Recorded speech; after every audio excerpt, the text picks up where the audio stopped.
Diabetic કીટોએસિડોસિસ એ ડાયાબિટીસને લગતી એક acute complication કહેવાય. એક્યુટ કોમ્પ્લિકેશન એટલે શું કે 2 દિવસ પહેલા 3 દિવસ પહેલા બિલકુલ નોર્મલ હતા અને અચાનક કંઈક તકલીફ પડવા માંડી અને તમારે એના માટે તાત્કાલિક ડોક્ટરની સલાહ લઈને ડોક્ટર પાસે સારવાર લેવા જવું પડ્યું અને એક્યુટ કોમ્પ્લિકેશન કહેવાય. તો ડાયાબિટીક કીટોએસિડોસિસ ક્યારે થઈ શકે? જ્યારે બોડીમાં કીટોન બોડી બને.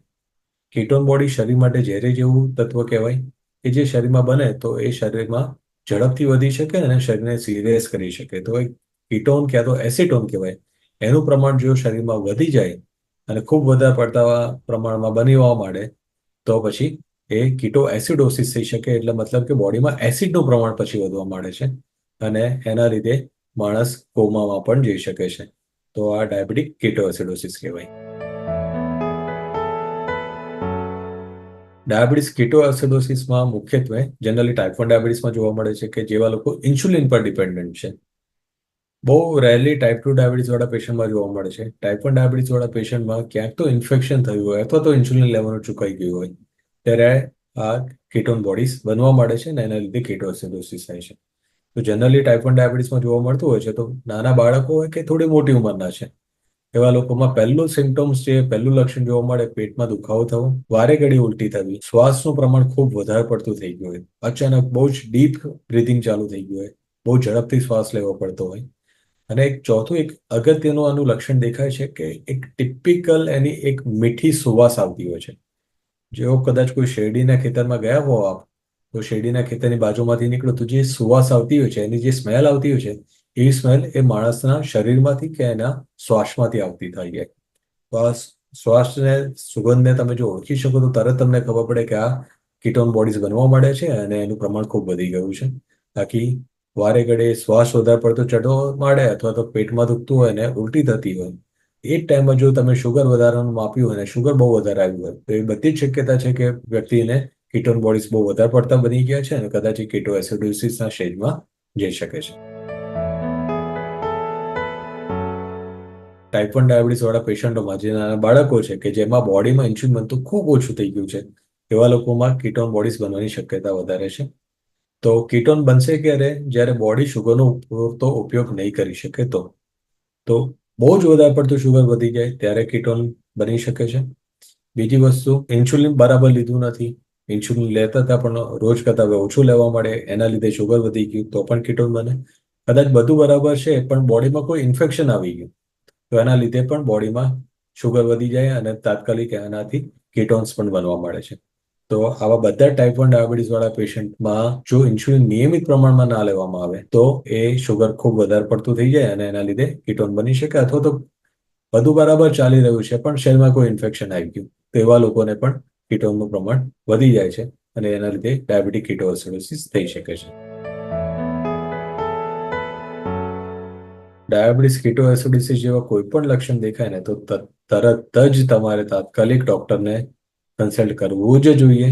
એના માટેનો બીજો એક રસ્તો પણ હોય છે, યુરિન કીટોન સ્ટ્રીપ્સ આવતી હોય છે કે જો ભૂતકાળમાં તમને ડાયાબિટીક કીટોએસિડોસિસ થયું હોય અથવા તો ટાઈપ 1 ડાયાબિટીસ, આવા દરેક પેશન્ટને મારી એડવાઇસ છે કે આ કીટોન સ્ટ્રીપ્સ જે યુરિનની આવે છે એ તમારે ઘરે રાખવી જોઈએ. આવા કોઈ પણ લક્ષણ દેખાય તો તરત તમે આ યુરિનનું એક ટપકું મૂકીને એ પટ્ટી પરથી તમે ચેક કરી શકો કે કીટોન બોડીઝ કેટલા બન્યા છે.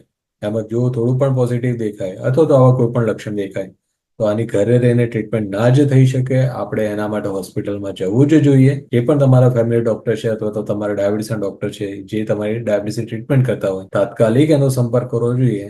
અને જરૂર પડે તો આવા કેસમાં દાખલ પણ થવું પડે છે. હોસ્પિટલાઇઝેશન 2, 4, 5 દિવસ માટે જરૂરી થઈ જતું હોય છે.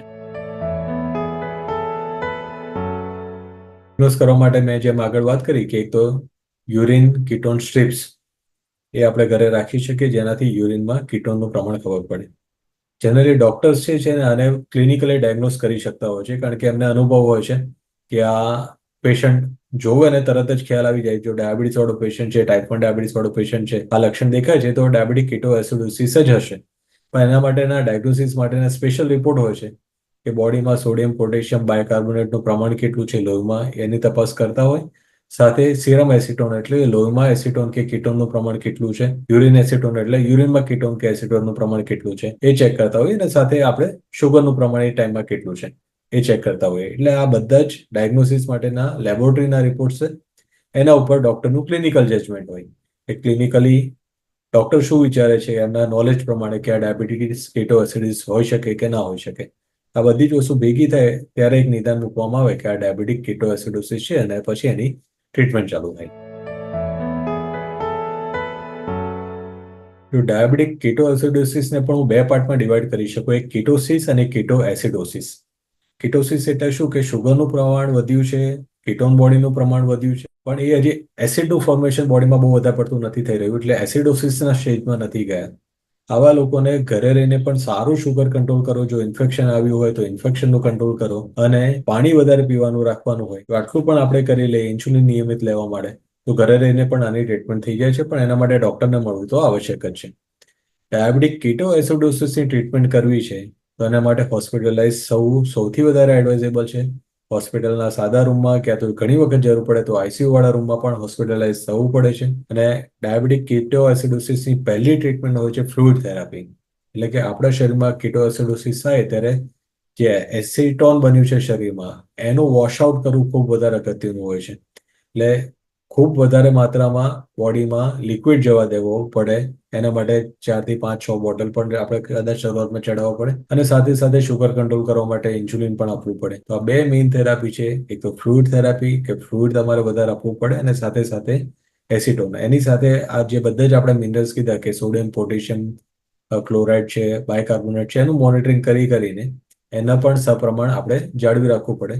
તો આની ટ્રીટમેન્ટ જો કીટોએસિડોસિસની વાત કરીએ તો ઘરે રહીને શક્ય નથી જ. એને આપણે હોસ્પિટલમાં દાખલ થઈને જ કરવી પડતી હોય છે. કીટોએસિડોસિસને તમે ટાઈમ પર ટ્રીટ ના કરી શક્યા, જેમ આગળ વાત કરી કે એક્યુટ કોમ્પ્લિકેશન છે, એટલે તાત્કાલિક એની સારવાર મળવી જરૂરી છે. અને જો એને ટાઈમ પર ટ્રીટમેન્ટ ના થઈ શકી તો એનો ડેમેજ સીધું મગજમાં થતું હોય છે અને એના લીધે માણસ કોમામાં પણ જતો રહે છે. અને જો વધારે પડતું ડેમેજ થઈ ગયું હોય તો માણસનું મૃત્યુ પણ થઈ શકે છે. એટલી સિરિયસ કોમ્પ્લિકેશન છે. એટલા માટે જ આપને કહું છું કે આને હલકામાં ના લેવાય. આવા જો કોઈ પણ લક્ષણ દેખાય તો આપણે તાત્કાલિક હોસ્પિટલમાં પહોંચી જવું જોઈએ. પ્રિવેન્શનની વાત કરીએ તો કીટોએસિડોસિસ ક્યારે થાય છે આપણે સમજ્યા કે જો શરીરમાં કોઈ ઇન્ફેક્શન આવ્યું તો જો ઇન્ફેક્શન આવે તો ઇન્ફેક્શનની તાત્કાલિક તમે સારવાર સારી માત્રામાં કરી લો, ડૉક્ટરને મળીને કરી લો. અને જો ઇન્ફેક્શન ઝડપથી કવર થઈ જાય તો કીટોએસિડોસિસ થતું બચાવી શકાય છે. બીજું છે ઇન્સ્યુલિન. જો તમે ઇન્સ્યુલિન લેતા હો તો ઇન્સ્યુલિનને સપ્રમાણમાં લેતા રહીએ, સાથે શુગર માપતા રહીએ અને શુગરને જો સારામાં સારી રીતે કાબૂમાં રાખીએ તો કીટોએસિડોસિસ બનવાની શક્યતા લગભગ નહીવત થઈ જાય છે. એટલે સારું શુગર કંટ્રોલ અને જો કદાચ કોઈ ઇન્ફેક્શન શરીરમાં આવે તો એવા ટાઈમે આપણા ડૉક્ટરને મળીને તરત એની દવા કરાવી લઈએ તો કીટોએસિડોસિસથી થતું બચી શકાય છે.